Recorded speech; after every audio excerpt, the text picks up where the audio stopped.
সমাধান বলতে কি বোঝায়? সমাধান বলতে যে কোনো সমীকরণ থেকে অজানা রাশির মান নির্ণয়। সেখানে অজানা রাশি যদি এক্স থাকে তাহলে এক্স এর মান নির্ণয়কে বোঝাবে, যদি ওয়াই থাকে তাহলে ওয়াই এর মান নির্ণয়কে বোঝাবে, যদি জেড থাকে বা যারাই থাকবে অজানা রাশি তাদের মান নির্ণয়কেই বোঝাবে।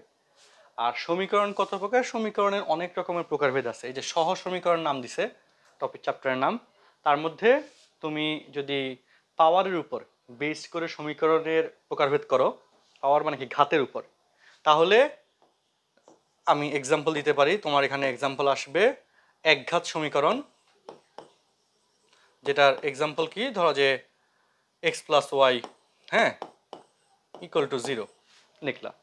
তো এবার যদি তুমি পাওয়ারের উপর লেখো যে দ্বিঘাত সমীকরণ, সেক্ষেত্রে কি, ধরো যে এক্স এর পাওয়ার 2 ওয়াই এর পাওয়ার 1 বা ওয়াই এর পাওয়ার 2 বা যেভাবে লেখো ওকে লেখা যাবে। বা তুমি যদি ত্রিঘাত সমীকরণ লেখো, 3 ঘাত বলো, ত্রিঘাত সমীকরণ কি হবে, x cube plus y equal to 0, x এর পাওয়ার 3 ওয়াই এর পাওয়ার 1, কোনো সমস্যা নেই, সেটা একটা ত্রিঘাত সমীকরণ হবে। এবং এখানে যে ত্রিঘাতে যে শেষ তাও না, তাও হবে চতুর্ঘাত হবে, পঞ্চঘাত হবে, তাই না, এভাবে বাড়তে পারবে। তাহলে পাওয়ারের উপর বেস করে বললে এরকম কথা বলা যাবে। আচ্ছা, কথা কি বুঝছো? এরপর কথা হচ্ছে, লেখা হয়েছে, লিখিও আস্তে আস্তে করে। এবার যদি তুমি চলকের উপর বেস করে বলো, চলক কি বলতো, যেটা যে কোনো মান ধারণ করতে পারে, যেটা কি যে কোনো মান ধারণ করতে পারে। তো তুমি যদি চলকের উপর বেস করে করো তাহলে এক চলক বিশিষ্ট সমীকরণ, এক চলক বিশিষ্ট,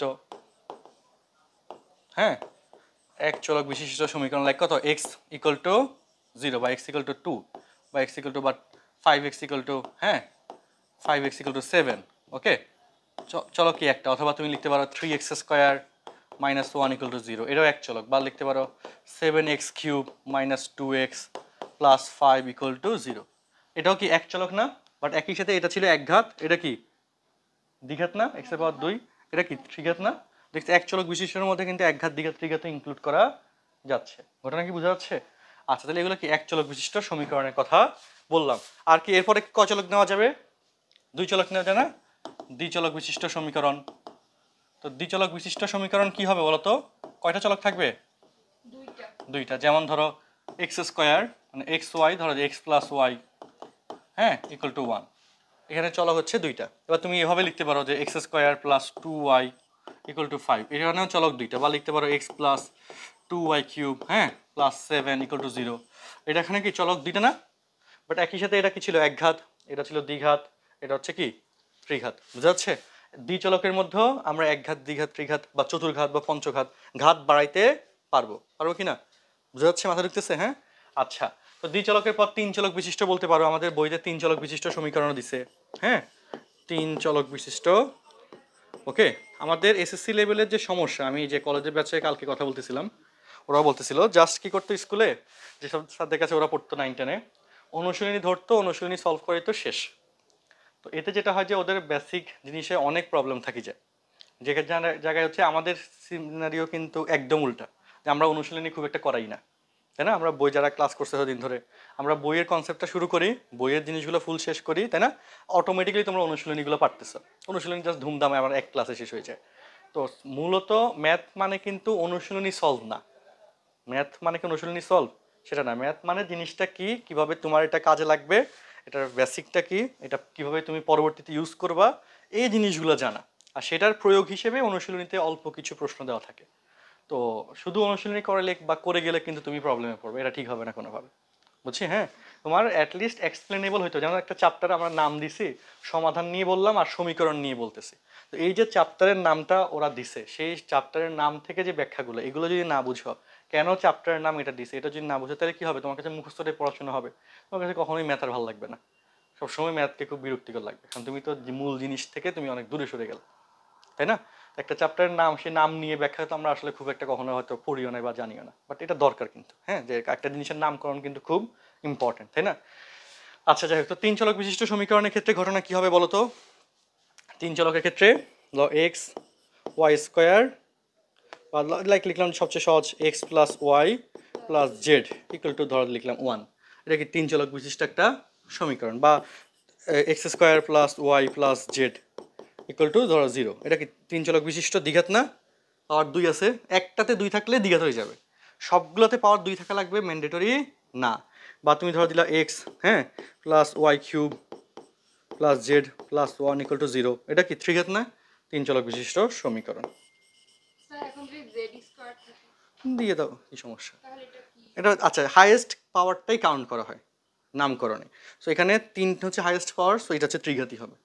হাইয়েস্ট পাওয়ারটা কি কাউন্ট করব, ঠিক আছে? হ্যাঁ, আচ্ছা। তো এই হচ্ছে ইনিশিয়াল কথা। এই কথাগুলো নিয়ে কোনো সমস্যা আছে? দেখো এবার বইয়ের টপিকের মধ্যে দেখো, এই অভিজ্ঞতায় শিখতে পারবে 2 চলকের একঘাত সমীকরণ। বলতো 2 চলকের একঘাত সমীকরণকে আমি এখানে লিখছি, খুঁজে বের করো তো। গুড, এই যে তুমি বুঝে গেছো 2 চলকের। আচ্ছা দেখো, এক চলকের দ্বিঘাত সমীকরণ এটাকে লিখছি, দেখো তো এক চলকের দ্বিঘাত সমীকরণ কই? ওই যে হ্যাঁ, 3x square minus 1 equal to 0, তাই না? তুমি কিন্তু অলরেডি ক্লিয়ার হয়ে যাচ্ছে তোমার কাছে, গুড। আচ্ছা, লেখচিত্রের সাহায্যে দ্বিঘাত সমীকরণ সমাধান, সেটা আমরা যাব। আর 2 চলকের একঘাত ও দ্বিঘাত সহ সমীকরণ সমাধান, ওকে, 2 চলকের মানে এক্স ও ওয়াই যুক্ত, অ্যান্ড এই 2 চলকের একঘাত ও দ্বিঘাত সহ সমীকরণ সমাধানে এখানে ওই যে ওই নিয়মগুলো আসছে, প্রতিস্থাপন, অপনয়ন, বজ্রগুণন, এই নিয়মগুলা এই একঘাত যে সমীকরণগুলোতে আসছে 2 চলকের কন্ডিশনে। হ্যাঁ, অনেকগুলো কেস আছে। আর প্রতিস্থাপন অপনয়ন মানে তোমরা ক্লাস 8-এ শিখছিলা না? প্রতিস্থাপন অপনয়ন খুব সহজ নিয়ম না? সহজ নিয়ম কিনা বলো? প্রতিস্থাপন অপনয়ন তো খুব একটা মনে পড়ানো কি লাগবে? বজ্রগুণনটাতে সবাই আটকায় যায়, প্রতিস্থাপন অপনয়ন কি মনে আছে? 1-2টা অঙ্ক বই থেকে দেখাই দিবনি, সমস্যা নেই, কিন্তু ওইটাতে সময় বেশি লাগবে না আর কি। যে কারণে বলতেছিলাম যে এই আইডিয়াগুলোতে কি লাগবে না, খুব বেশি সময় লাগবে না আমাদের শেষ করতে, পড়া আগেতে খুব বেশি সময় লাগবে না। আচ্ছা, ওকে, তো চলো আমরা একটু আলোচনা শুরু করি। আচ্ছা, এই যে চিত্রটা দিছে, এই চিত্র নিয়ে কোনো আইডিয়া কি আছে?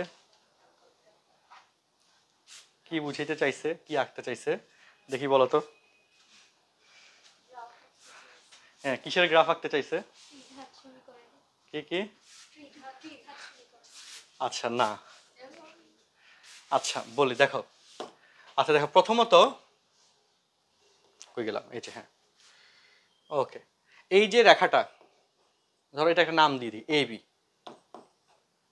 নাম দিলে বুঝতে সুবিধা হয়, তাই না? এটা একটা সরল রেখা না? এটা কি একটা সরল রেখা? ওকে, আচ্ছা, ওকে, এ বি একটা সরল রেখা। আচ্ছা, এই যে সরল রেখা, তাহলে এই সরল রেখাটা এখানে কিভাবে আসছে, এই চ্যাপ্টারে কেন দিল? প্রথমত যে যে এগুলোকে আমরা গ্রাফ বলি, এটা কমন কথা আসলে, তাই না? তো এই সরল রেখা নিয়ে একটু কথা বলি। আমরা এই যে এতক্ষণ ধরে সমীকরণ লিখলাম, ধর x plus y plus 1 equal to 0, এটা কি ধরনের রেখা? এটার নাম কি বললাম এতক্ষণ ধরে? এই সমীকরণের নাম কি বললাম? হ্যাঁ, 2 চলক বিশিষ্ট, 2 চলকের কয় ঘাত? একঘাত সমীকরণ, তাই না? এই যে 2 চলকের একঘাত সমীকরণ, একটা নর্মাল সমীকরণ লিখলাম, x plus y plus 1 equal to 0 দিলাম, হোয়াটএভার, সমস্যা না। এই যে এটা লিখলাম, এইটার গ্রাফই হচ্ছে এইটা। যে কোনো 2 চলকের একঘাত সমীকরণ সরল রেখা নির্দেশ করে। কি বললাম? নোট লিখে রাখতে পারো, যে কোনো 2 চলকের একঘাত সমীকরণ সরল রেখা নির্দেশ করে।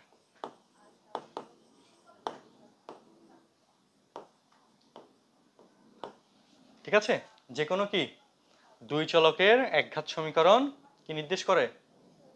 সরল রেখা নির্দেশ করে। ঠিক আছে, যে কোনো তুমি লাইন লিখো, লাইক তোমরা নিজেরা নিজের মতো করে 1-2টা সমীকরণ যে লিখছে এটা লেখা, আমি একটা মুছবো, লিখছি, হ্যাঁ, লেখা শেষ। আচ্ছা, গুড। তাহলে আমি একটু একটু মুছি, তোমরা যে কোনো 2 চলকের একঘাত সমীকরণ লেখা তো দেখি কি কি মনে আছে তোমাদের।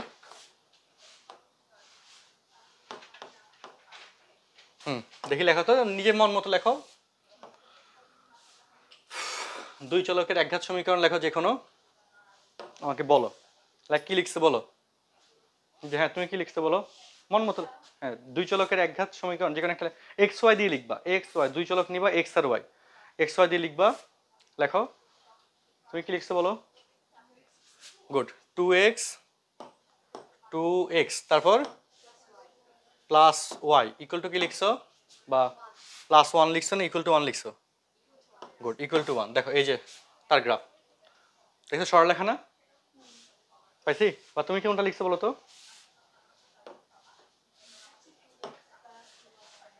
2x প্লাস কি লিখছো?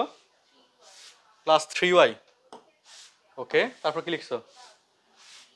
প্লাস 3 ইকুয়াল টু তাহলে 0। দেখো সেটা দেখো সরলরেখা, ব্লু কালার।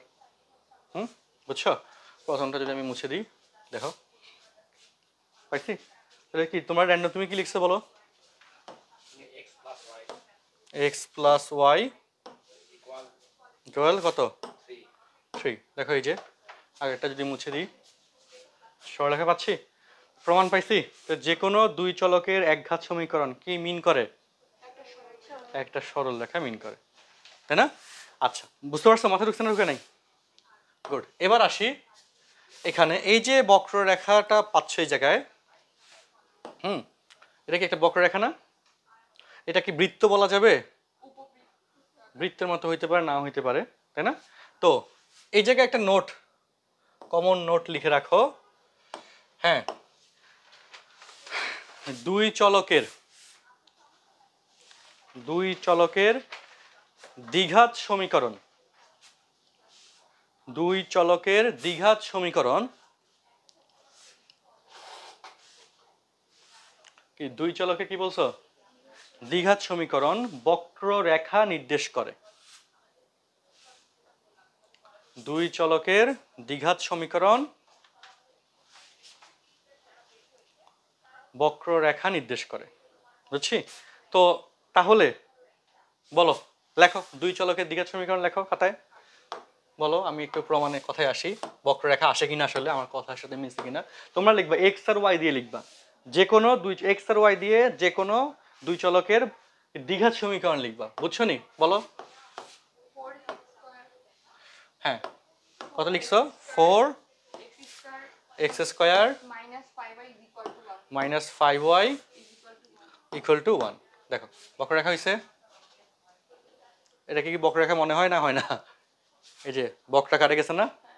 বক্ররেখা মানে এরকম এরকম এরকম না, যে এটাও বক্ররেখা, ঠিক আছে? যে ধরো তুমি যেটা মনে করতেছো তোমরা বক্ররেখা মানে এরকম এরকম হবে, তো এরকমও আসবে, সেটা ডিপেন্ডস করে আসলে ইকুয়েশনের উপর, ঠিক আছে? আনা যাবে। ওকে, তো একটা সুন্দর ইকুয়েশন লিখছে, তো সেই হিসেবে একটা সুন্দর গ্রাফ আসছে। আচ্ছা বলো, আরেকজন বলো, বলো তুমি কি লিখছো দুই চলকের? হ্যাঁ হ্যাঁ হ্যাঁ, বলো। 4x square plus 2y equal to 4 লিখলা। ওকে, দেখো নিচেরটা আসছে। ওকে, উপরটা আচ্ছা দেখো নিচেরটা কালোটা পাইছি। হ্যাঁ, এটা কি একটা বক্ররেখা আসছে না? বলো, তারপর তুমি কি লিখছো বলো? তুমি ছেলে একজন আছো, তোমাকে প্রত্যেকবার জিজ্ঞেস করি এই জন্য। কত? 2x square minus 3y equal, হ্যাঁ 5, 25 দিছে তাই তো? ওকে 25। ওকে, আগের দুইটা যদি আমি একটু মুছে দিই, দেখো এই যে আরেকটা গ্রাফ, তাই না? বুঝছি। আচ্ছা, তোমরা যদি একটু লক্ষ্য করে দেখো, আরেকটা চমৎকার কথা এবার একটু বলি। এই যে সমীকরণগুলো তোমরা লিখছো, তোমরা সবাই অবশ্য এক্স এর উপর 2 দিছো, ওয়াই এর উপর কোনো 2 দাও নাই। কেউ কেউ ওয়াই এর উপর 2 দিয়ে লিখছো? লিখছো, বলো কি লিখছো? আচ্ছা, 4x square plus 2y square equal to, okay দেখো, ওকে এই যে পাইছি। আচ্ছা ওকে, আর কেউ দিছো ওয়াই এর উপর 2, এক্স এর উপর 1 দিয়ে? বলো কি দিছো? হ্যাঁ, 2x plus y square equal 1। আচ্ছা দেখো আরেকটা গ্রাফ আসছে, খেয়াল করছি? পাইছি? বলো, দিলাম। তোমাকে যদি একটু লক্ষ্য করে দেখো, যখন তোমরা এক্স এর উপর 2 দিছো তখন কিন্তু এই যে এরকম আসছে, আর ওয়াই এর উপর 2 দেওয়ার পর কিন্তু অন্যদিকে চলে গেছে, চেঞ্জ হয়েছে, খেয়াল করছো? আচ্ছা গুড। আর যখন দুইটার উপরেই 2 দিছো তখন কি হয়েছে? এই যে এটা সার্কেলের মতো হয়েছে, সার্কেল হয় না অ্যাকচুয়ালি, কোনটা, হ্যাঁ না সার্কেল হয় নাই, এটাকে উপবৃত্ত বলে। ওকে, আর যদি আমি দুইটার উপরেই 2 সমানভাবে দিই, ধরো x square plus y square equal to ধরো দিলাম যে হচ্ছে 10, দেখো বা ইকুয়াল টু 10 না দিয়ে কমায় দিই, বা ইকুয়াল টু দিলাম 5। ওকে, দেখছো এটা হচ্ছে একদম কমপ্লিট একটা বৃত্ত পাইছি, তাই না? আমি যেটা আঁকলাম পাইছি কি না? আচ্ছা, তো আমি এবার একটা একটা করে শুধু মানে বেশি ভেজাল করব না। দেখো, ওকে, এই যেটা কি 100% বৃত্ত না? বৃত্ত কি না? এখান থেকে এবার আমরা ব্যাখ্যাগুলো শুরু করি। আমরা কি বলছি, বক্ররেখা পাবো, এটাও কিন্তু একটা বক্ররেখা। এই বক্ররেখাগুলোর মধ্যে, হ্যাঁ, আচ্ছা তোমরা আরেকটা কেস দেখো নাই, সেটা হচ্ছে মাঝখানে মাইনাস দিয়ে, সবসময় তোমরা প্লাস দিয়ে করছো। ধরো যে আমি যদি এরকম একটা দিই, ওকে, ধরো 2x² minus 3y² equal to 4, 2 3 4। দেখো অন্যরকম একটা গ্রাফ আসছে, খেয়াল করছো?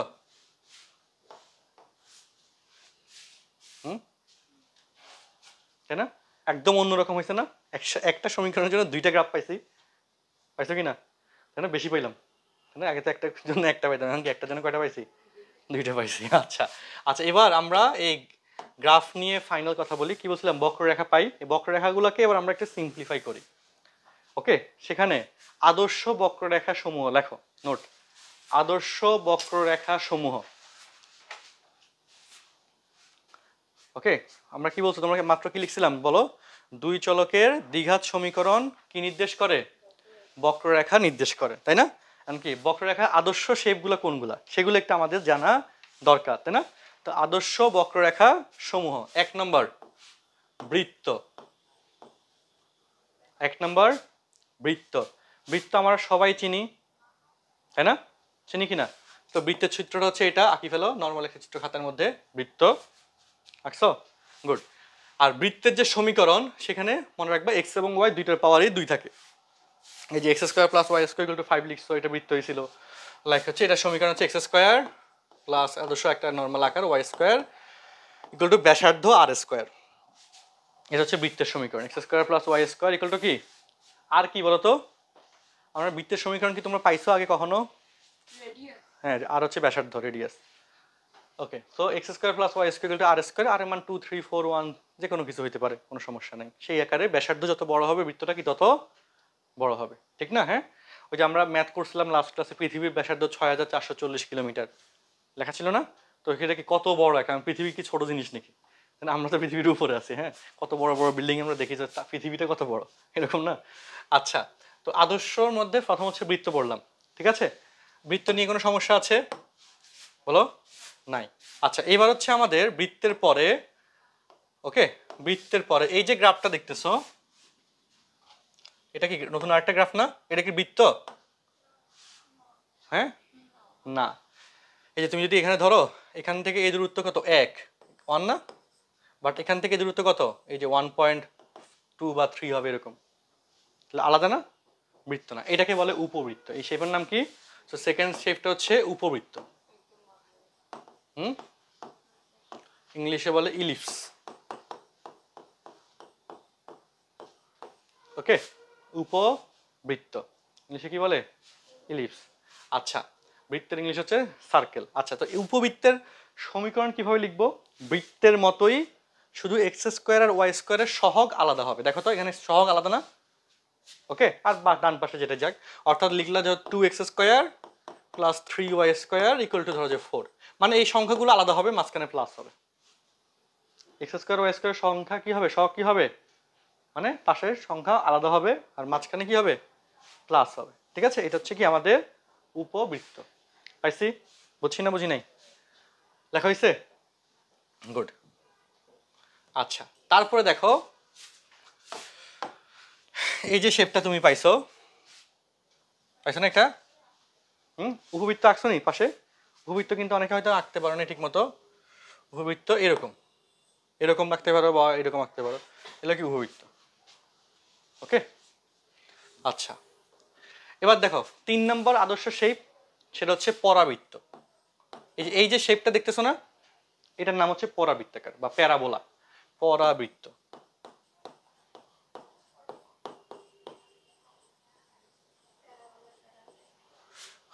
আচ্ছা, প্যারাবোলা বা পরাবৃত্ত, যেটা চিনবো কিভাবে? যদি এক্স এর, যে দেখো প্যারাবোলার সমীকরণ দেখো তো, এক্স এর উপর 2, ওয়াই এর উপর 1, খেয়াল করছো? অথবা তুমি যদি ওয়াই এর উপর 2 দিতা এবং এক্স এর উপর 1 দিতা, সে দুই ক্ষেত্রেই পাবা পরাবৃত্ত। অর্থাৎ ধরো যে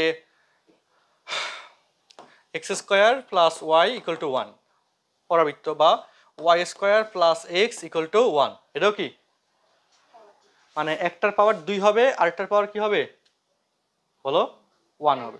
এক্স এর পাওয়ার যদি 2 দাও ওয়াই এর পাওয়ার কত দিবা 1 দিবা, বা ওয়াই এর পাওয়ার যদি 2 দাও এক্স এর পাওয়ার কত দিবা 1 দিবা। তাহলে ওই আকারটা কি বলো পরাবৃত্তাকার বা প্যারাবোলা।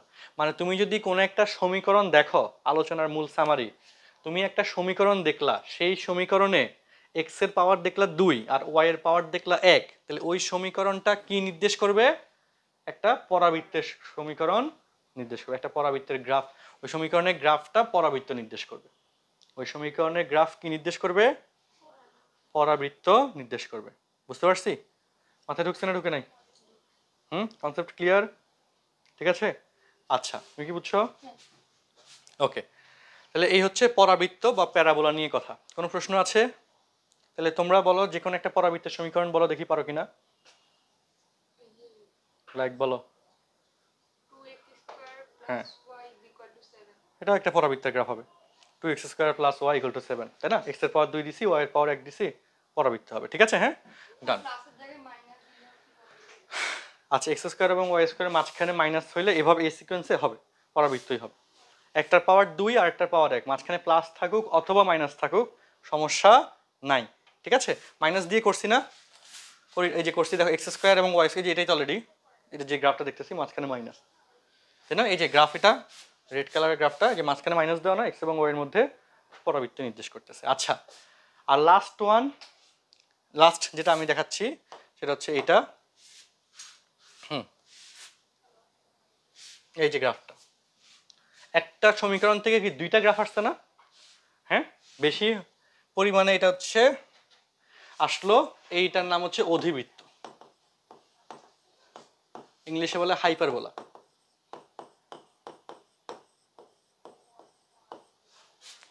ওকে, এটা গ্রাফটা এরকমই, হাইপারবোলার গ্রাফ হচ্ছে এরকম, এদিকে এদিকে। এটার আইডিয়া কি, এক্স আর ওয়াই এর মাঝখানে মাইনাস হবে, দুইটারই দ্বিঘাত হবে, অর্থাৎ দুইটাই দ্বিঘাত, মাঝখানে অবশ্যই মাইনাস, আর সহগ আলাদা হবে। ধরো যেখানে 2 এখানে 3 ইকুয়াল টু 1 দিয়ে দিলাম, প্যারা নাই।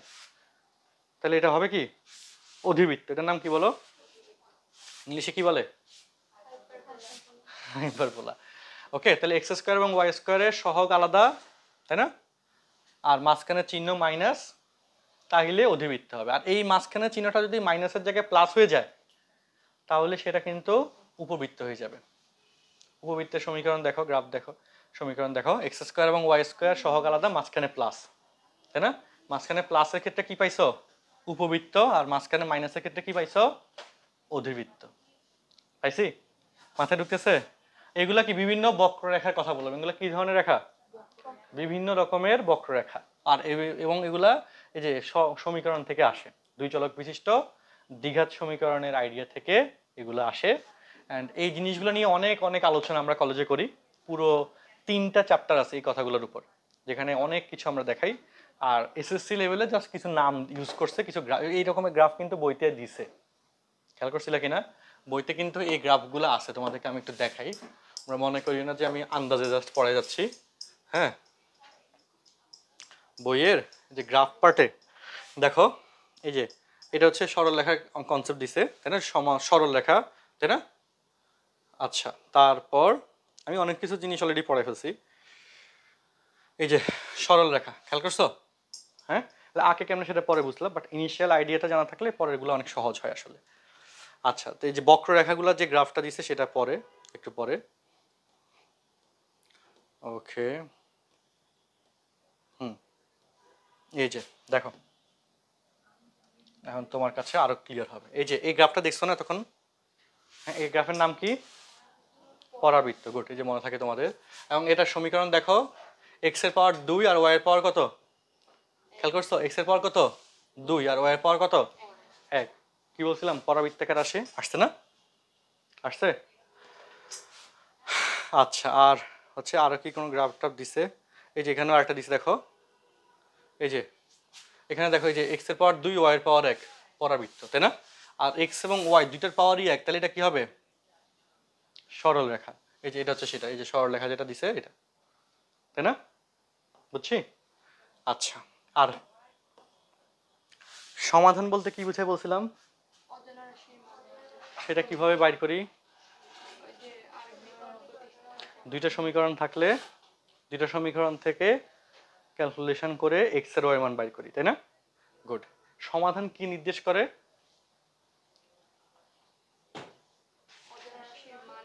সমাধান বলতে কি বুঝায় আর কি নির্দেশ করার মধ্যে কথায় চেঞ্জ আছে। হ্যাঁ, সেটার ব্যাখ্যা এখানে অলরেডি আছে, সেটা বলতেছিলাম। দেখো লুক, এই যে একটা সমীকরণ, সবাই মনোযোগ দাও, এটা একটা সমীকরণ, এটা কি আরেকটা সমীকরণ না? এই দুইটা সমীকরণ তোমাকে সমাধান করতে বলছে, লেখচিত্রের মাধ্যমে সমাধান। কনসেপ্টের হেডলাইন কি? আমি তো মানে মূল ওয়ার্ডটাই পড়াচ্ছি, এরপরে ক্যালকুলেশনগুলো দেখাবো, আগে জাস্ট ইনিশিয়ালটা জেনে রাখো। লেখচিত্রের মাধ্যমে কি সমাধান বলছে না? তো এই যে দুইটা সমীকরণ, এই দুইটা সমীকরণ, এটা যে ছেদ বিন্দু তুমি পাচ্ছ, এই যে একটা ছেদ বিন্দু, এটা কি একটা ছেদ বিন্দু। দুইটা সমীকরণের সমাধান, সমাধান কি নির্দেশ করে? দুইটা সমীকরণের যে গ্রাফ আসে সেই গ্রাফের ছেদ বিন্দুর মানকে নির্দেশ করে। দুইটা সমীকরণের গ্রাফের কি যে ছেদ বিন্দু, সেই ছেদ বিন্দুর মান হচ্ছে ওই সমীকরণ দুইটার সমাধান। ওকে, এই হচ্ছে মূল আইডিয়া। তো একটু লেখো কোশ্চেনটা, সমাধান কি নির্দেশ করে? লেখো কোশ্চেনটা, সমাধান কি নির্দেশ করে?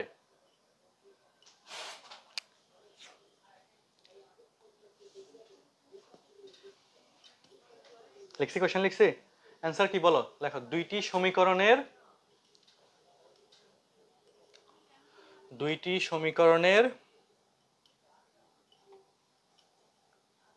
গ্রাফের, দুইটি সমীকরণের লেখচিত্রের বা গ্রাফের, একই কথা, গ্রাফের বা লেখচিত্রের সেম ওয়ার্ডটি, তাই না? বাংলা আর ইংলিশ বললাম। দুইটি সমীকরণের গ্রাফের বা লেখচিত্রের ছেদ বিন্দুকে নির্দেশ করে।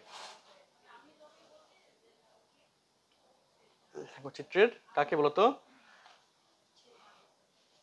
ছেদ বিন্দুকে নির্দেশ করে। ওকে, এবার যেমন দিয়ে লেখো, যেমন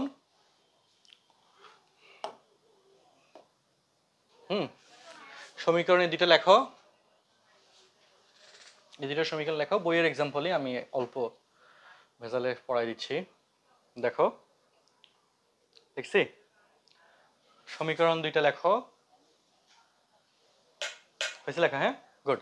এই সমীকরণের প্রশ্ন, এই যে এখানে বইয়ের কথা অনুযায়ী সমাধান করলে একটা হচ্ছে 2,3 আর একটা হচ্ছে -7/5 আর 58/25, এই দুইটা বিন্দুতে ছেদ করে ওই গ্রাফ দুইটা। হ্যাঁ, 2,3 কি বোঝা যাচ্ছে? যে 2, আর এই হচ্ছে কি 3, এই যে এই বিন্দুটা কি 2,3, তাই না? আর এখানে একটা বিন্দু আছে, খেয়াল করছো?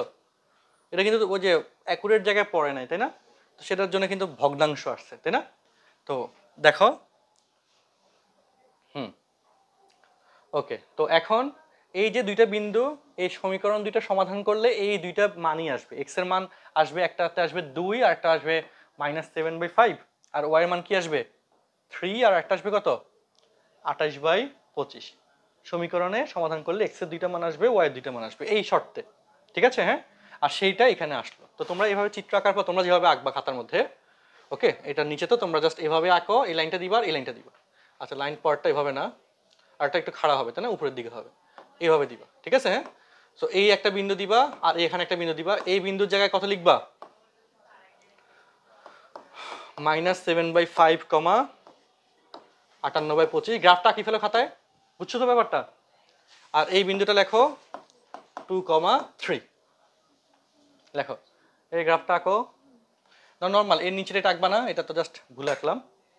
একটা হচ্ছে এরকম আর একটা হচ্ছে উপর থেকে এরকম, এই যে দেখতেছো, চিত্রটা দেখতেছো, তাই না? দুইটা বিন্দু। ওকে, একটা বিন্দুর মধ্যে লিখে রাখো 2,3। তোমরা তো জাস্ট খাতার মধ্যে আঁকা, তো আর এরকম গ্রাফ পেপার বোঝা যাবে না, তো তুমি যেভাবে লিখে দিবা সেটাই হইলো। একটাতে লেখো 2,3 আর একটাতে লেখো কত, ওই যে বইয়ের কোয়েশ্চেন কন্ডিশন অনুযায়ী, বইয়ের শর্ত অনুযায়ী -7/5, 58/25, -7/5, 58/25 লিখছি। হ্যাঁ, তো এই যে লিখলা, এবার লেখো, এই যে গ্রাফ আঁকার পর লেখো, নিচে লেখো যে সমীকরণ দুইটি সমাধান করে এখানে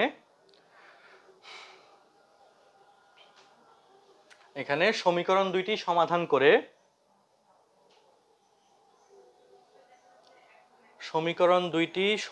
করে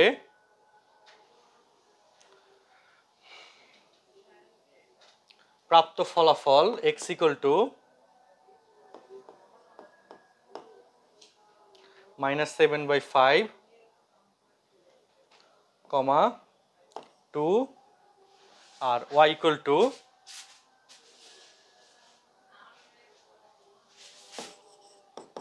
7/5 এর জন্য পাচ্ছ তুমি 28/58/25 আর 2 এর জন্য পাচ্ছ তুমি 3। ওকে, এই যে x এর মান পাচ্ছি, y এর মান পাচ্ছি, সেটা কিন্তু ওই ছেদবিন্দুকে, তাই না, যা চিত্রে দেওয়া দুইটি ছেদবিন্দুকে নির্দেশ করে। চিত্রে দেওয়া ছেদবিন্দুদ্বয়কে নির্দেশ করে, যা কি চিত্রে দেখানো ছেদবিন্দুদ্বয়কে নির্দেশ করে। ওকে, বুঝছি, বুঝো নাই? আচ্ছা, আমরা লিখছি না? হ্যাঁ, আমরা আরেকটু সহজ এক্সাম্পল চাই এবার। চলো দেখো, আমরা আরো সহজ এক্সাম্পল দেখতে চাই। চলো, প্রতিস্থাপন অপনয়নের যে প্রশ্নগুলা এখানে ওরা করে দিছে, এই দেখো, লক্ষ্য করো সবাই জনগণ।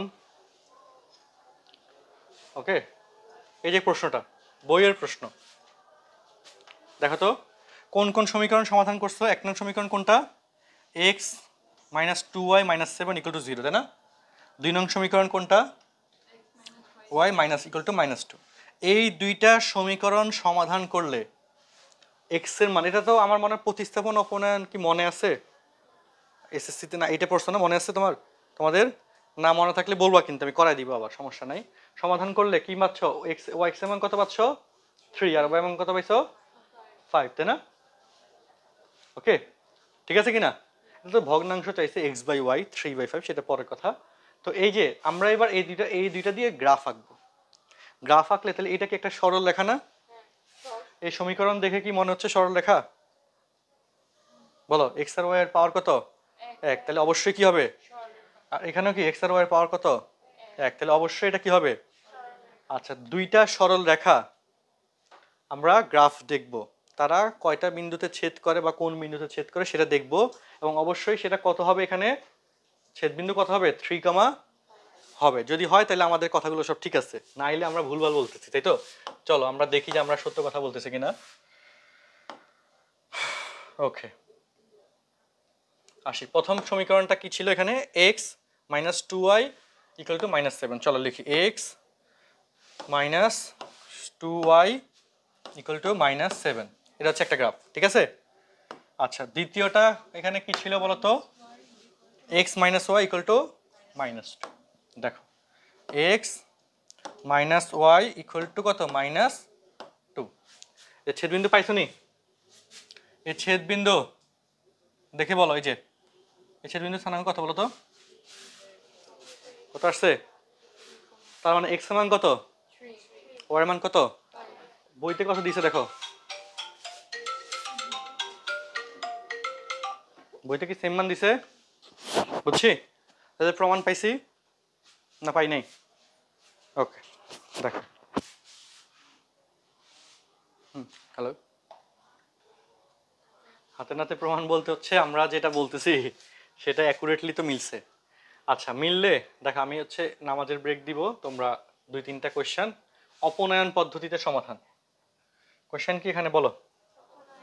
অপনয়ন পদ্ধতিতে সমাধান, এটা হচ্ছে তোমাদের একটু করতে হবে। হ্যাঁ, 2টা কোয়েশ্চেন আমি এসে চেক করব, ঠিক আছে? হ্যাঁ, ওকে। আচ্ছা, স্লাইডটা এখানে রাখলাম। কোনটা করবা সেটা হচ্ছে 1 নম্বর প্রশ্ন, 2 নম্বর প্রশ্ন, 3 নম্বর প্রশ্ন করলে মানে ঘুরে ফিরে আমাদের অপনয়ন পদ্ধতিটা কভার হয়ে যাবে। অপনয়নের কাহিনী কি? যোগ বিয়োগ করে x আর y বের করতে হবে, তাই না?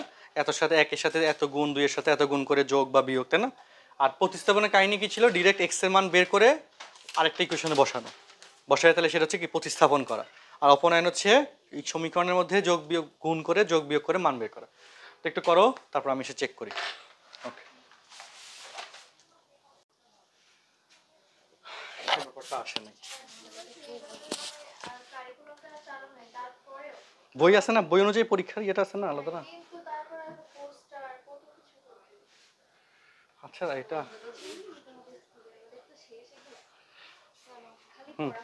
আচ্ছা, তাহলে প্রতিস্থাপন পদ্ধতিতে তোমরা অপনয়ন পদ্ধতিতে এগুলো বের করছো না? কোনটার অ্যান্সার কত আসছে বলো তো? প্রথমটার অ্যান্সার কত আসছে? এক্স আর ওয়াই। হ্যাঁ, আচ্ছা, এবং এই দুইটার যদি গ্রাফ অঙ্কন করা হয় তাহলে ছেদ বিন্দুটা ওই বিন্দুটাই হবে। ওকে, আচ্ছা, আর এটার ক্ষেত্রে অ্যান্সার কত আসছে? 2 নম্বরের ক্ষেত্রে 1 আর 5, আর এটার ক্ষেত্রে 3 নম্বরের ক্ষেত্রে 12 আর 6। 3 কি করতে পারছো? 2 করছো? ওকে, আচ্ছা, তারপর আমরা একটু যাচাই করি 2 নম্বর প্রশ্নটা দিয়ে। ওকে, 2 এর সমীকরণ কি একটু বলো তো?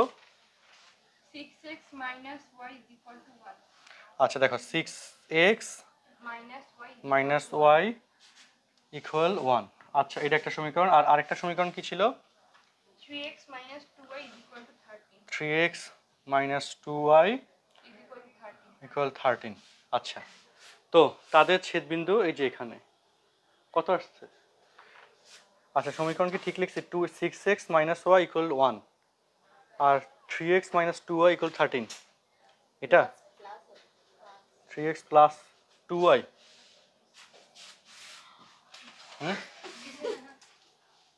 এই যে, হ্যাঁ, এই দেখো ছেদবিন্দু, এই যে এই বিন্দুটা কত? 1,5। তার মানে x এর মান 1 আর y এর মান 5। তুমি মাইনাস দিয়ে করে প্লাসের অ্যান্সার আনছো। আচ্ছা আচ্ছা, দেখো তাহলে 1,5 হচ্ছে এটার অ্যান্সার। এবং দেখো এই দুইটা রেখার দুইটা সরল রেখা শুধুমাত্র একটা বিন্দুতে ছেদ করতে পারে। একের অধিক বিন্দুতে কি ছেদ করতে পারবে? দেখতে পারো এই যে দুইটা সরল রেখা আমরা আঁকলাম। ওকে, হ্যাঁ, দেখো রেখাটাকে আমরা একটু ছোট করি, গ্রাফটাকে দেখো কত বড় গ্রাফ, 100 ইউনিট 200 ইউনিট, খেয়াল করছো? হ্যাঁ, যত ছোট করছো আসতে যাচ্ছে না 3000, বুঝছো? এখান থেকে এখানে 3000 একক। সো এটা তো এখন বুঝেই যাচ্ছে না, মনে হচ্ছে মূল বিন্দু চলে আসছে। মানে কি এই দুইটা, এই রেখা অসীমে চলে গেছে, এই রেখা অসীমে চলে গেছে। এরা এই যে ছেদ বিন্দু যেটা এখানে আছে, এই ছেদ বিন্দুর বাইরে কি না ছেদ করতে আর পারবে না। বুঝছো নি বলো তো? ওকে, হ্যাঁ, এই হইল আর কি ছেদ বিন্দুর পয়েন্ট। ওকে, 1,5, এক্স এর মান 1, ওয়াই এর মান 5। হাতে ঢুকছে? দুইটা, তাহলে দুইটা সরল রেখা পরস্পরকে কয়টা বিন্দুতে ছেদ করতে পারবে? দুইটা সরল রেখা পরস্পরকে সর্বোচ্চ কয়টা বিন্দুতে ছেদ করতে পারবে? হ্যাঁ, একটা বিন্দুতে ছেদ করতে পারবে। দুইটা সরল রেখা পরস্পরকে সর্বোচ্চ কয়টা বিন্দুতে ছেদ করতে পারবে? মানে মূলত একটা বিন্দুতে ছেদ করে। এখন এখানে একটা ব্যাপার আছে, যদি দুইটা রেখা, একটা রেখা আরেকটা রেখার উপরে অবস্থিত হয়, সমাপতিত হয়, ওকে, একটা রেখা আরেকটা রেখার কি বলতো উপরে অবস্থিত হচ্ছে, লাইক হচ্ছে এটা একটা রেখা, এটা আরেকটা রেখা, ঠিক আছে? এই দুটো রেখা একটা রেখা আরেকটা রেখার উপরে অবস্থিত হয়েছে। এই যে এরকম হচ্ছে ছেদ বিন্দু, মানে কমন বিন্দু। ছেদ বিন্দুর আরেকটা নাম হচ্ছে কি? কমন বিন্দু, কমন পয়েন্ট। ছেদ বিন্দুর অপর নাম কি? ইংলিশে বলে ইন্টারসেক্টিং পয়েন্টও বলা যায়, আবার কমন পয়েন্টও বলা যায়, ঠিক আছে? তো এইভাবে দুইটা রেখা যদি আঁকা হয় তাহলে কি একটা বিন্দুতে ছেদ করছে, এভাবে যদি আঁকি। বাট যদি আমি এই রেখার উপর এই রেখাটা যদি সমাপতিত হয় তাহলে কি এখানে কমন বিন্দু কি অসংখ্য হয়ে গেছে না? হাজার হাজার কমন বিন্দু হয়ে গেছে না? তো সেটাও কিন্তু সম্ভব, একটা বিন্দুতে হয় ছেদ করবে। আর যদি দুইটা রেখা সমাপতিত হয় তাহলে তারা অসংখ্য বিন্দুতে ছেদ করবে, মানে তাদের অসংখ্য কমন বিন্দু পাওয়া যাবে। এই দুইটা লাইন খাতার মধ্যে লিখে ফেলো। হ্যাঁ, প্রথম লেখার লেখো, দুইটি অসমান্তরাল রেখা, দুইটি অসমান্তরাল রেখা পরস্পরকে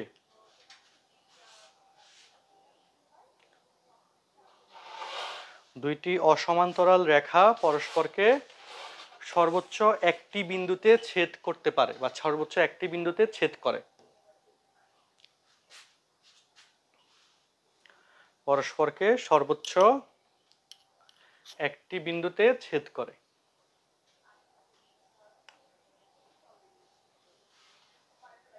ঠিক আছে? হ্যাঁ, আচ্ছা। আর সেকেন্ড লাইনটা কি লিখছি, লেখো দুইটি রেখা যদি সমাপতিত হয়। সেকেন্ড লাইন, দুইটি রেখা যদি সমাপতিত হয়, দুইটি রেখা যদি সমাপতিত হয় তবে তবে তারা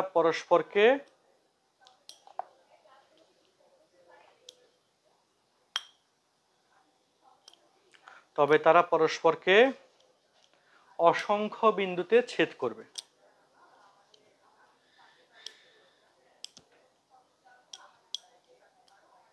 তবে তারা পরস্পরকে কি বলো, অসংখ্য বিন্দুতে ছেদ করবে। বুঝছি? এই হচ্ছে কথা। ঠিক আছে? হ্যাঁ, আচ্ছা। আমরা মনে হয় চ্যাপ্টারটা আসলে খুব বেশি কিছু পড়াই নাই, তারপরও মোটামুটি আজকে ক্লাসটা একদম শেষের দিকে। আর আজকে আসলে আমি গুরুত্বপূর্ণ কয়েকটা কাজ দিয়ে দিচ্ছি। ফার্স্ট অফ অল, অপনয়নের পদ্ধতিটা কমপ্লিট, তাই না? ওকে, তো দুইটি লেখো। এই টপিকের হেডলাইন কি ছিল বলো তো? হ্যাঁ, লেখো দুই চলক বিশিষ্ট, টপিকের হেডলাইন দাও এবার। দুই চলক বিশিষ্ট সরল সহ সমীকরণের সমাধান পদ্ধতি। তিনটা পদ্ধতি আমাদের এসএসসি লেভেলে 9-10-এ আলোচনা হচ্ছে। হয়তো 10-এ উঠলে যদি ম্যাট্রিক্সের সিস্টেমটা দেয় বা নির্ণায়কের সিস্টেমটা দেয়, সেভাবে করা যায়, ওটা কলেজে পড়াই, ওইগুলো আছে। তো লেখো সমাধান পদ্ধতি। এক হচ্ছে প্রতিস্থাপন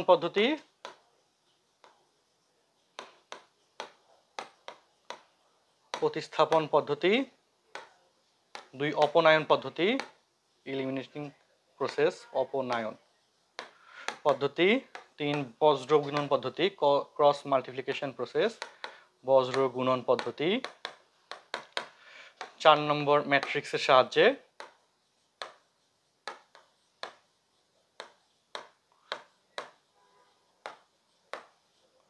5 নম্বর নির্ণায়কের সাহায্যে। আমার মন ভালো থাকলে আমি আসলে খুব ভালো করে পড়াই। আজকে আমার একটু মুড ভালো আছে, তোমাদের একটু সুন্দর করে পড়াই দিচ্ছি। আচ্ছা, ম্যাট্রিক্সের সাহায্যে এবং নির্ণায়কের সাহায্যে এটা এইচএসসিতে কলেজে উঠলে পারবা। আর এসএসসি লেভেলে আমাদের উপরে 3টা আইডিয়া ডিসকাস করা হয়। ঠিক আছে? তার মধ্যে ক্লাস 8-এ প্রথম 2টা তুমি অলরেডি শিখে গেছো, তাই না? ওকে, প্রতিস্থাপন পদ্ধতিটা শিখলাম, মানে অপনয়নটা শিখলাম। প্রতিস্থাপনের 2-3টে ম্যাথ করে আজকে ছুটি দিয়ে দিব। নেক্সট ক্লাসে বজ্র গুণনটা পড়াবো, কারণ বজ্র গুণন তোমাদের অনেকেরই একটু প্রবলেম, তাই না? বজ্র গুণনটা মোটামুটি 40 মিনিট ধরে আমি একদম ডিটেল দিয়ে পড়াইলে তোমার কাছে একদম ক্লিয়ার হয়ে যাবে। হ্যাঁ, A to Z বজ্র। আর এমনি তো তোমরা ইনিশিয়াল আইডিয়া কিন্তু ক্লিয়ার, এই অধ্যায়ের 70% কনসেপ্টের আইডিয়া তোমার শেষ কিন্তু অলরেডি। আর এখন জাস্ট কিছু ক্যালকুলেশন বাকি, কিছু হিসাব কিতাব বাকি, এগুলো তোমার সময় লাগবে না বুঝাইতে। হ্যাঁ, তো তোমরা একটু, মানে আমি যেভাবে সিরিয়ালি পড়াচ্ছি, যদি কোনো কিছু ধরতে অসুবিধা হয় একটু জিজ্ঞেস করতে হবে, তাই না? নাইলে তো আসলে আমি বুঝবো না যে কি বুঝো নাই। আচ্ছা, সো প্রতিস্থাপন পদ্ধতির আইডিয়াতে আসি চলো। এখানে ফার্স্টলি, আচ্ছা ওকে, এখানে যে এটাকে আবার 2টা পার্টে ভাগ করছে ওরা, বইতে যেভাবে দিছে, যে জ্যামিতিক পদ্ধতি আর হচ্ছে বীজগাণিতিক পদ্ধতি। হ্যাঁ, জ্যামিতিক পদ্ধতি হচ্ছে গ্রাফের সাহায্যে, আর বীজগাণিতিক পদ্ধতিতে প্রতিস্থাপন অপনয়ন। প্রতিস্থাপন ইংলিশ হচ্ছে কি সাবস্টিটিউশন মেথড, অপনয়ন হচ্ছে ইলিমিনেশন মেথড, আর আর গুণন পদ্ধতি হচ্ছে ক্রস মাল্টিপ্লিকেশন মেথড। আচ্ছা, ম্যাট্রিক্স আর নির্ণায়কের কি বীজগাণিতিক পদ্ধতির মধ্যে পড়ে? হ্যাঁ, ম্যাট্রিক্স আর নির্ণায়ককে বীজগাণিতিক পদ্ধতি রাখা যাবে। আর জ্যামিতিক পদ্ধতিতে যে আইডিয়াটা, রৈখিক পদ্ধতি, গ্রাফিক্যাল সিস্টেম, সেটা নিয়ে কিন্তু অলরেডি মূল কনসেপ্টটা বুঝিয়ে দিছিলাম। এখন শুধু গ্রাফ আঁকতে হবে কিভাবে সেটা শিখাইতে হবে। আর গ্রাফ আঁকলে তো ছেদবিন্দু তুমি অটোমেটিক পাবা, তো তখন গ্রাফ পেপার আনতে হবে, বুঝছো না? কিন্তু জ্যামিতিক পদ্ধতিতে সমাধান বলতে কি বোঝায় সেটা দেখাইছি না চিত্রগুলো দিয়ে। হ্যাঁ, আজকে ক্লাসে এতক্ষণ তো ওগুলাই তো পড়াইলাম। যে জ্যামিতিক পদ্ধতি কি বলতো, যে ওই যে গ্রাফের যে ছেদবিন্দু, সে ছেদবিন্দু যেটা, ওইটাই যে সমাধান, সেই কথাটা। ঠিক আছে? আচ্ছা, তো প্রতিস্থাপনে আমরা একটু ম্যাথ করতে চাই, যে জ্যামিতিক পদ্ধতির আইডিয়াটা এই যে এখানে দেখো, এই 2টা গ্রাফ আঁকলা, এই 2টার যে ছেদবিন্দু 2,3, এটাই হচ্ছে এই 2টা রেখার সমাধান। বুঝছো? এখন তোমাদের যেটা শেখানো লাগবে যে এই গ্রাফ দুইটা আঁকবো কিভাবে, তাই না? এটা শেখানো লাগবে, ঠিক কি না? তো আগামীকালকে নেক্সট ক্লাসে কিন্তু গ্রাফ পেপার নিয়ে আসবা, তাহলে গ্রাফ আঁকার কৌশলটাও দেখাবো, সাথে বজ্রগুণনটা দেখাবো, মানে এই কনসেপ্টটা তোমার ফুল শেষ হয়ে যাবে। বুঝছি? বজ্রগুণন দেখানোর পর সময় থাকবে তখন গ্রাফের আঁকার সিস্টেমটা দেখাই দিবে। ওকে, সো এখন প্রতিস্থাপন পদ্ধতির সমাধানের দুইটা অঙ্ক করে একটু দেখি, চলো। এই যে, হ্যাঁ আসো, খাতার মধ্যে খাতা খোলো। নাও, প্রতিস্থাপন পদ্ধতিতে এই 1 2 একটু সমাধান করো, আমি একটু চেক করি খাতা। আর এই দুইটা সমাধানের পর আজকে ছুটি, ক্লাস শেষ হয়ে যাচ্ছে। এই দুইটা একটু সমাধান করো, সমাধান করে আমাকে দেখাও। যারা আগে সমাধান হবে তার আগে ছুটি।